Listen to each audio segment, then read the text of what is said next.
आगे बढ़ते हैं अगले अध्याय की ओर। तो अगला अध्याय है अध्याय 2। तो अध्याय 2 में घातांक दिया हुआ है, तो घातांक के बारे में हमें पढ़ना है। तो घातांक क्या होता है उसे हम थोड़ा सा जान लेते हैं। किसी राशि के ऊपर जो घात लगता है उसे हम क्या कहते हैं, घातांक कहते हैं। ठीक है, इतना काफी है जानना आपके लिए। आगे हम प्रश्न में जब सॉल्व करेंगे तो आप इसके बारे में थोड़ा सा और जानकारी जान लोगे। ठीक है, उस समय भी मैं बता दूंगा। तो प्रश्नावली 2.1 को देख लेते हैं। तो प्रश्नावली 2.1 सरल करें, इसके अंदर कुछ प्रश्न दिया हुआ है तो इसको देख लेते हैं। तो प्रश्न क्रमांक 1 सरल करें, इसमें ABCD 4 दिया हुआ है। तो ए को बना के देखते हैं। तो ए जो है वो है -5। -5 का घात कितना है, 3 है। ठीक है, -5 का घात 3 है। यहाँ पे आप लिख लेना हल, मैं हल लिखना भूल जाता हूँ। ठीक है, आप लोग लिखते रहना। तो हल ए जो है वो -5 है और उसका घात 3 है। तो अब यहाँ पे देखो, यहाँ पे माइनस लगा हुआ है, यहाँ पे माइनस लगा हुआ है। तो क्या कर सकते हैं, माइनस और 1, क्या ऐसा लिख सकते हैं, बिल्कुल लिख सकते हैं। क्यों, क्योंकि हमेशा हर संख्या के साथ 1 जो होता है वो अनविजिबल होता है, हमेशा गायब रहता है। तो हम उस गायब वाले संख्या को अगर माइनस को निकालते हैं तो माइनस बस तो नहीं लिख सकते, तो क्या करेंगे, 1 भी लगाएंगे। ठीक है, अनविजिबल संख्या यहाँ पे विजिबल हो गया। ठीक है, तो -1 आ गया। अब उसके बाद क्या है, इसमें 5 है तो गुणित 5। ठीक है, अब यहाँ पे देखो घात कितना है, 3। तो घात 3 है। तो एक चीज यहाँ पे ध्यान देना कि माइनस और 5 दोनों क्या है, एक ही कोष्टक के अंदर में है। ठीक है, दोनों एक ही कोष्टक के अंदर में है, तो दोनों का घात क्या होगा, 3 ही होगा। तो यहाँ पे घात 3 और इसका भी घात 3। ठीक है, दोनों का घात क्या होगा, समान होगा, कोई भी घात में चेंजेस नहीं होगा। ठीक है, अब और थोड़ा सा जान लेते हैं। अगर घात अगर विषम में है, देखो विषम क्या होता है, जैसे कि विषम संख्या 1 3 5, ये 5 7, जैसे 1 3 5 7 इसी तरह से आगे बढ़ते जाएगा तो वो क्या होता है, विषम होता है। और सम क्या होता है, 2 4 6 8, ये क्या है, सम संख्या है। ठीक है, सम संख्या विषम संख्या समझ में आ रहा है। तो अगर घात विषम में है, ठीक है, घात विषम में है इस तरह से, तो अगर -1 लगा है उसमें, देखो -1 और घात क्या है, विषम संख्या, 3 विषम संख्या है। तो इसका घात को जब इसको पूरा हम हल करेंगे तो मान क्या आएगा, माइनस के माइनस में ही आएगा। ठीक है, अगर सम रहेगा तो सम, अगर घात सम में है तो इसको अगर हम हल करेंगे, जैसे यहाँ पे सम हो गया, 3 के जगह अगर मान लो 2 दिया हुआ, 2 दिया जाता है, या फिर 4 या 6 दिया जाता है, तो जब इसको हल करेंगे -1 को तो मान क्या आएगा, प्लस में आएगा। ठीक है, समझ में आ गया इतना। ठीक है, अगर अभी समझ में नहीं आएगा तो आगे जब प्रश्न बनाएंगे तो उसमें आप समझ जाओगे। ठीक है, तो यहाँ तक आपको समझ में आ गया कि -1 के घात में 3 कहाँ से आया और 5 के घात में 3 कहाँ से आया। ठीक है, आगे बढ़ते हैं अगला प्रोसेस। फिर यहाँ पे देखो -1, तो क्या हम -1 को ऐसे लिख सकते हैं, -1 गुणित -1 गुणित माइनस, इसको ऐसे करो -1। ठीक है, ऐसा लिख सकते हैं। क्यों, देखो -1 गुणित -1 क्यों लिखे हैं हम लोग, क्यों लिखे हैं हम लोग, इसलिए क्योंकि यहाँ पे जो घात है वो 3 है। ठीक है, तो 3 बार इसका गुणा, मतलब -1 गुणित -1 गुणित -1। तो देख लो, -1 गुणित -1 गुणित -1, 3 बार गुणा हुआ है, तो हो गया। अब 5 को, 5 के घात में भी 3 है, तो ऐसी ही तरह से 5 गुणित 5 गुणित 5 लिख सकते हैं, बिल्कुल लिख सकते हैं। तो इस तरह से यहाँ पे कोष्टक अगर प्लस संख्या में तो कोष्टक आपको लिखने की जरूरत नहीं है। ठीक है, ये गुणा है, थोड़ा कट जैसे दिख रहा है। ठीक है, तो इस तरह से अब इसको हल कर लो। तो यहाँ पे देखो, ये माइनस और माइनस गुणा होके क्या हो गया, माइनस माइनस गुणा होके प्लस हो गया, दोनों माइनस है, ये भी माइनस है और ये भी माइनस है, तो -1 गुणा होके +1 हो गया। तो अब क्या बचा, देखो दोनों हल हो गया, हल होने के बाद जो बचा है उसको लिख लो, 3 दोनों को हल करें तो 1 आ गया गुणित, और यहाँ पे क्या बचा है, +1। फिर इनका गुणा कर लो, 5 पंचे 25, 25 पंचे 125, तो यहाँ पे आप लिख लो 125। ठीक है, इसको डायरेक्ट गुणा कर ले क्योंकि तीनों प्लस में है। अब यहाँ पे आगे समझते हैं, देखो ये प्लस में है और ये माइनस में है, गुणा होगा तो क्या होगा, माइनस में आएगा। ठीक है, प्लस माइनस का गुणा होता है तो माइनस होता है। फिर गुणित 125, आगे और हल करते हैं। तो -1 और -1 गुणित 125 को हल करेंगे तो यहाँ पे मान आएगा -125। तो हमने क्या कर लिया, देखो पूरा जब हल किए तो इसका जो आंसर आ गया, फाइनल आंसर वो कितना आया, -125। तो यही आपका आंसर है। सरल हो गया। इसी तरह से आप क्या करना, इसको भी सरल करना। ठीक है, ठीक है। और आगे बढ़ते हैं, एक और प्रश्न देख लेते हैं और अच्छे से आपको समझ में आ जाएगा। तो बी प्रश्न को ले लेते हैं इस बार। बी जो है वो -4 दिया हुआ है और इसके घात में कितना है, घात 5 है। इसको भी आप हल कर लो। तो ये जो -1 है, सॉरी -4 जो है, इसको हम कैसे लिख सकते हैं, -1 यहाँ पे बाहर निकाल सकते, माइनस की जगह में क्या कर लिख सकते हैं, -1, फिर गुणित, फिर 4, इस तरह से लिख सकते हैं। अब इसके ऊपर में घात कितना है, 5, तो ये रहा घात 5 आ गया। आगे बढ़ते हैं फिर, और इसको कैसे लिख सकते हैं, तो देखो -1 के ऊपर घात 5 है तो 5 बार लिख सकते हैं इसको, -1 गुणित, -1 गुणित, -1 गुणित, फिर -1, फिर गुणित, -1। ठीक है, फिर गुणित 4 गुणित 4 गुणित 4 गुणित 4 गुणित 4, 5 बार ये भी लिख सकते हैं हम लोग।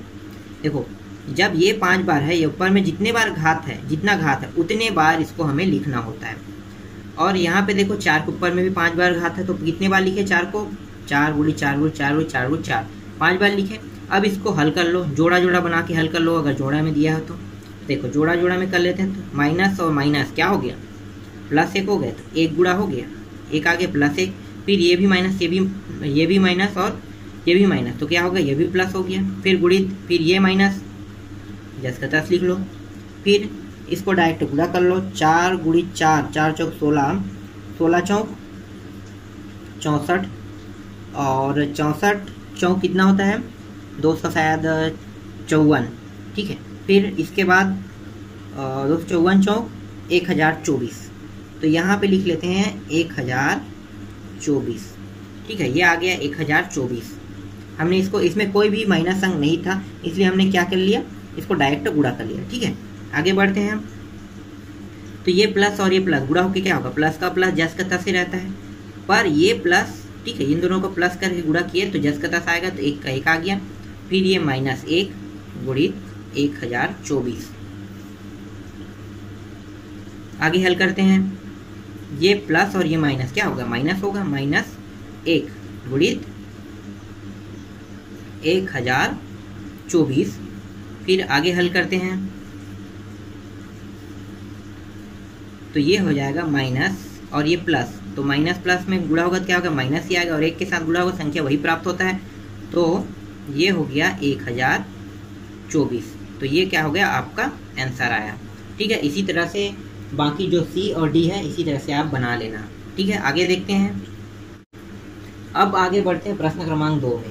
तो प्रश्न क्रमांक जो 2 है वो है निम्न को घात के रूप में लिखें। तो क्या करना है, अब हमें घात के रूप में लिखना है। तो यहाँ पे जो दिया हुआ है ए में, वो कैसे दिया हुआ है, 5 का घात 4 गुणित -5 का घात कितना है, 2। इसको हमें क्या करना है, घात के रूप में लिखना है। कैसे लिखेंगे, बहुत आसान है, बस हमें थोड़ा सा ध्यान देना है कि यहाँ पे देखो माइनस लगा है, मतलब पहले जैसे इसको करेंगे, तो पहले इसको ज्यों का त्यों लिख लो, 5 का घात 4, क्योंकि यहाँ पे माइनस नहीं दिया है तो जस का तस लिख लिए, फिर गुणित, फिर यहाँ पे देखो क्या निकालेंगे, माइनस लिया है तो -1 निकालेंगे, फिर गुणित करेंगे, फिर क्या निकालेंगे हम लोग, यहाँ पे 5। अब यहाँ पे घात कितना है, 2, तो दोनों का है तो दोनों में लिख लो 2, क्योंकि इसी के अंदर में है दोनों, ये दोनों संख्या। देखो -5 इन दोनों का ही छोटा, इन दोनों का ही रूप है, तो क्या के लिए, यहाँ भी 2 घात, यहाँ भी 2 घात। ठीक है, आगे बढ़ो। तो यहाँ पे 5 का 4 घात हो गया, 5 का 4 घात। और देखो मैंने एक चीज कहा था कि जब -1 के ऊपर जैसे देखो घात कितना है, 2 है, तो ये सम है कि विषम है, सम है, तो घात क्या होगा, दोनों प्लस में हो जाएगा, तो 1 गुणित 1 करने पे कितना आएगा, 1 ही आएगा, सम हो गया।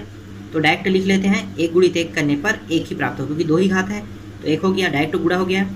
फिर ये घात कितना है, 2, 5 का घात 2। अब यहाँ पे देखो जब संख्या समान हो, देखो यहाँ भी 5 है और यहाँ भी 5 है, घात को नहीं देखना है ना, संख्या को देखना है। तो यहाँ पे देखो संख्या 5 है, यहाँ भी संख्या 5 है, तो ये हो गया 5। ठीक है, दोनों के 2 जितने भी संख्या होता है उसको एक बार लिखते हैं। तो यहाँ पे देखो 1 और 1 यहाँ पे है, 2 बार है, तो 1 बार इसको हम लोग लिख लिए। अब घात कितना है, 4, तो घात 4 है, और देखो दोनों प्लस में है, तो ये भी प्लस में, ये भी प्लस में है। तो यहाँ भी क्या हो गया +2। तो कितना हो गया घात घात, जब दोनों संख्याएं प्लस में हो तो जब सेम संख्या हो तो घात क्या हो जाता है, जुड़ जाता है, यही इसका नियम है। तो ये 5 और 4 कितना हो गया, 4 और 2 कितना हो गया, 5 के घात 4, तो ये 6। तो ये आपका क्या हो गया आंसर। ठीक है, समझ में आया। इसी तरह से बनेगा। एक और प्रश्न देख लेते हैं। तो सी को देखते हैं। तो सी जो है वो है 12 का घात 5 भागित -12 का घात जो है वो 3 है। इसको हल करेंगे। तो इसको कैसे हल करेंगे, तो इसको ऐसे लिख सकते हैं 12 का घात 5 भागित की जगह हम क्या करते हैं बटा के रूप में लिख सकते हैं, बिल्कुल लिख सकते हैं। तो इसको बटा के रूप में लिख लिया और घात कितना है 3 है। अब इसको आगे और हल करो। तो 12 का घात 5 और यहाँ पे देखो माइनस है तो पहले जैसा कर सकते हैं -1 गुणित फिर 12 का घात 3, ऐसा लिख सकते हैं। हाँ बिल्कुल लिख सकते हैं। तो ये इस तरह से बन गया। ठीक है, अब यहाँ पे ध्यान दो, यहाँ भी 3 घात है ना, मैं भूल गया था यहाँ पे लिखना। दोनों एक ही संख्या है तो दोनों का घात क्या होगा 3 3 रहेगा। ठीक है, अब एक चीज मैंने कहा था कि अगर संख्या विषम में हो तो घात क्या होगा। जैसे देखो ये संख्या जो घात है जो विषम में है तो संख्या का मान क्या आएगा, माइनस के माइनस में आएगा। अगर सम में होता तो मान क्या आता, माइनस है तो प्लस में आता। ठीक है, तो इसको डायरेक्ट लिख लेते हैं। कैसे लिखेंगे, तो 12 का घात 5, तो ये हो गया, देखो घात विषम में है तो -1 का 1 ही आएगा, मैं चाहे जितने बार गुणा कर लूँ। ठीक है, अगर कोई भी संख्या हो, 5 हो, 7 हो, 9 हो, 11 हो, कोई भी हो, 1 का गुणा -1 का गुणा अगर मैं 11 बार भी करता हूँ या 15 बार भी या 13 बार, मतलब एक क्या है कि विषम का विषम संख्या अगर है तो हर बार क्या होगा, हमें वो -1 के -1 ही प्राप्त होगा। इसलिए डायरेक्ट -1 लिख लेते हैं। फिर गुणा 12 का घात कितना है 3। ठीक है, इस तरह से लिख सकते हैं। हाँ बिल्कुल लिख सकते हैं। ठीक है, आगे हल करते हैं। तो यहाँ पे देखो 12 का घात कितना है, 12 का घात जो है 5, तो ये हो गया 12 का घात 5 और ये नीचे से ऊपर में चला जाएगा। तो देखो इन दोनों को संख्या को एक कर लेते हैं। तो घात क्या होता था, गुणा के रूप में होता था। जैसे बराबर बराबर में है, जैसे कि एग्जाम्पल, जैसे 12 गुणित अगर 12 ऐसे दिया होता 5 घात 3, तो क्या हो जाता, दोनों घात जुड़ जाता। कैसे, 12 5 + 3, लेकिन भाग के रूप में है तो क्या होगा, घात घट जाएगा ना। तो ये ऊपर चला जाएगा ये संख्या और ऊपर जाके इसके साथ घटने वाले रूप में आ जाएगा और ये -1 होगा। ठीक है, आगे बढ़ो। तो ये हो गया 12 का घात 2, घटने पे कितना आया 2 बचा और यहाँ पे -1, और इसको अगर हल करते हैं तो ये हो जाएगा -12 का घात 2 और ये आपका आंसर। ठीक है, समझ में आ गया होगा। ठीक है, आगे बढ़ते हैं। अब आगे बढ़ते हैं प्रश्न क्रमांक 3 की ओर। तो प्रश्न क्रमांक 3 है, दोनों पक्षों को हल कर निम्न कथनों की सत्यता की जांच कीजिए। इसमें से एक प्रश्न देख लेते हैं, उसके बाद आपको अच्छे से समझ में आ जाएगा कैसे सत्यता की जांच करते हैं। तो प्रश्न जो है वो है -2 का घात 4 गुणित -2 का घात 2 बराबर -2 का घात 8 भागित -2 का घात 2। ठीक है, इतना दिया हुआ है। अब इसको क्या करेंगे, देखो ये वाला जो है वो लेफ्ट हैंड साइड है और ये वाला राइट हैंड साइड है। ठीक है, तो लेफ्ट हैंड साइड और ये लिख लेते हैं राइट हैंड साइड। तो सबसे पहले हम क्या करेंगे, लेफ्ट हैंड साइड वाले को लेके चलते हैं, उसके बाद राइट वाले को राइट पार लिख लेंगे। ठीक है, तो हल कर लो आप, ये रहा। तो लेफ्ट हैंड साइड कितना है, यहाँ पे देखो -2, तो ये -2 है, तो -2 है और ये 4 घात है। तो यहाँ पे देखो माइनस ऐसे निकाल सकते, पहले निकालो, पहले वाले विधि से बनाते हैं। ये 4, ये -1 हो गया और फिर ये 2 का 4 हो गया। फिर क्या है, यहाँ पे गुणित है, गुणा लिख लो, फिर -1 घात कितना है 2, फिर गुणा कितना है, फिर ये गुणा है 2 का 2 घात। ठीक है, पहले इस पार को पहले पूरा हल कर लेते हैं। अब आगे यहाँ पे घात 4 है। मैंने एक चीज और कहा था कि अगर घात सम संख्या में हो तो ये क्या होता है, मान प्लस में हो जाता है। तो डायरेक्ट 1 लिख लो, प्लस में रहेगा, माइनस अगर संख्या दिया तो प्लस में रहेगा। फिर 2 का घात 4 कितना हो गया, 2 के घात 4, तो 4 बार गुणा करो 2 को, 2 दूनी 4, 4 दूनी 8, 8 दूनी 16, तो सीधा डायरेक्ट लिख लो 16। उसके बाद यहाँ भी सम संख्या, तो यहाँ भी घात, यहाँ भी क्या होगा, प्लस में होगा। फिर यहाँ पे 2 गुणित 2, 2 बार है तो 4 आ जाएगा, तो ये 4 आ गया। ठीक है, आगे और हल करते हैं। तो 1 गुड़ी 16, 16 एकम 16 ही हो गया। फिर यहाँ भी 16 एकम 16, 16 चौक 64, तो यहाँ पे आ गया 64। तो लेफ्ट हैंड साइड में कितना आ गया 64। अब देखते हैं राइट हैंड साइड में भी क्या 64 आ रहा है। अगर 64 आ रहा है तो हमारा क्या दोनों पक्ष क्या है सही है आंसर, मतलब इस सतह की जांच हो जाएगा। ठीक है, देखते हैं। तो यहाँ पे क्या है -2, ये -2 और इसका घात कितना हुआ था, यहाँ पे पहले 1 सेकंड -2 क्यों लिखेंगे, -1 लेंगे क्योंकि यहाँ से 1 बाहर निकाल, माइनस को बाहर निकाल रहे हैं। फिर गुणित 2 का घात 8, ठीक है, इस तरह से लिख सकते हैं। फिर देखो भाग के जगह में क्या लिखेंगे हम लोग, बटा लिख लो। फिर यहाँ भी माइनस है तो यहाँ पे 1 इस तरह से लिखो, यहाँ भी 8 है तो यहाँ भी 8 लिखो, दोनों जगह में 8 रहेगा। फिर यहाँ से -1 और फिर क्या बचा 2। अब घात कितना है 2, तो दोनों में 2 हाथ क्या ला लो, 2 ला लो।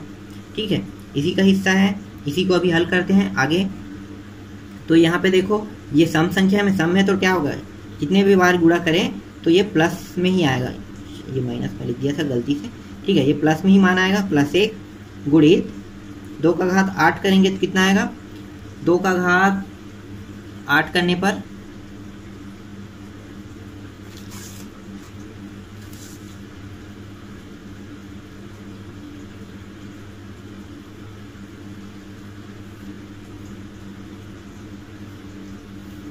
दो का घात 8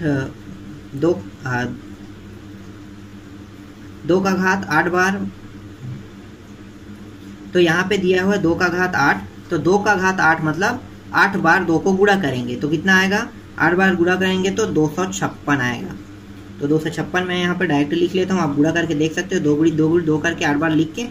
ठीक है, उसके बाद यहाँ पे देखो यहाँ भी सम है तो यहाँ भी डायरेक्ट 1 लिख लेते हैं। फिर 2 का घात कितना है 4, 2 का घात 2 बार है तो यहाँ पे आ जाएगा 4।